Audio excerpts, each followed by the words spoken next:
पे, लेकिन और दूसरी तरफ हमारी लार्ज इंडियन पॉपुलेशन जो वहाँ वर्क कर रही थी। तो अब जब गवर्नमेंट लेवल पर इतनी अच्छी स्ट्रॉन्ग रिलेशंस हो गए हैं, पर्सनल रिलेशंस हो गए हैं और खासकर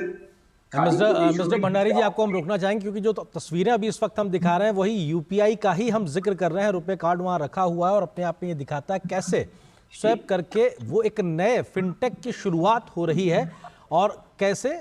यूएई के राष्ट्रपति ने उसको स्वैप किया और उसके बाद में जानकारी हासिल की और संभवतः उनके चेहरे के भाव भी ऋतु बहुत कुछ कह रहे हैं कि आखिर क्या ये हो गया। संभवतः अगर इस तरीके से वो भाव है तो ये जो पलक झपकते ही कैसे पेमेंट भारत में एक सहज सी बात हो गई है और शायद कई मुल्कों में इतना आसान नहीं है और इसीलिए भारत के जो ये फिनटेक के प्रयास हैं आज दुनिया भर में उसकी स्वीकार्यता बढ़ रही है और ये एक टच और पैसा आपका स्वैप एक तरीके से ट्रांजैक्शन हो जाता है। तो ये दिखाता है कि कैसे आज एक बड़ी शुरुआत हुई है और उस शुरुआत के बाद में दोनों ही नेताओं ने एक बार फिर से गर्मजोशी से हाथ मिलाया।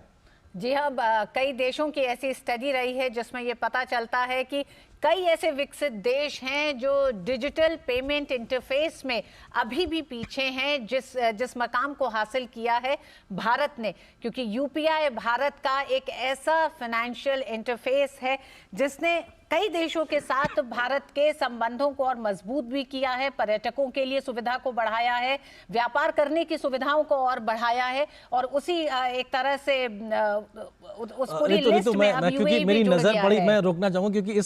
ये कार्ड यूएई के राष्ट्रपति जी का है, उनका नाम लिखा हुआ है क्योंकि हिज एक्सीलेंसी और उनका नाम लिखा हुआ है मोहम्मद अल बिन जायद नाहयान के नाम से वो कार्ड है और उस पर फरवरी का दूसरा महीना और 2024 की